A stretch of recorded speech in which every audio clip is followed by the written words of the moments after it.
Impatient et curieux en même temps, le président de la Fédération des personnes âgées et retraitées voit d'un bon œil l'application de cette mesure chez nous.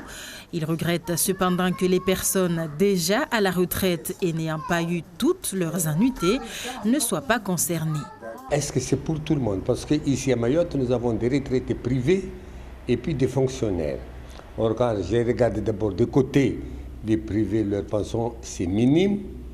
Et puis les fonctionnaires aussi, ce n'est pas bien stable. Parce qu'à Mayotte, il y a des fonctionnaires qui ont travaillé 25 ans, tout ça, et actuellement, ils touchent 600 €. Et puis les compléments de retraite qu'ils ont faits, c'est-à-dire avant d'être fonctionnaires, ne sont pas payés. En effet, les choses ne sont pas si simples pour notre département, toujours soumis à un cadre spécifique en ce qui concerne la retraite, en particulier pour les salariés du privé.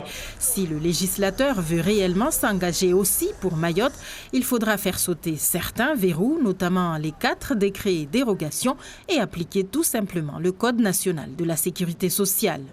Nous avons dans un premier temps déjà l'ordonnance de 96 qui fixe les modalités de la sécurité sociale à Mayotte. Nous avons 2 décrets, un décret de 2010 et un décret de 2018 qui fixent les évolutions de la retraite à Mayotte, avec aussi l'ordonnance de 2011. Donc s'il y a matière à rehausser la retraite à Mayotte, nous sommes preneurs. Par contre, il faut abroger l'ensemble de ces textes pour arriver à un texte de droit commun pour qu'on n'ait pas à chaque fois à bricoler sur la retraite à Mayotte.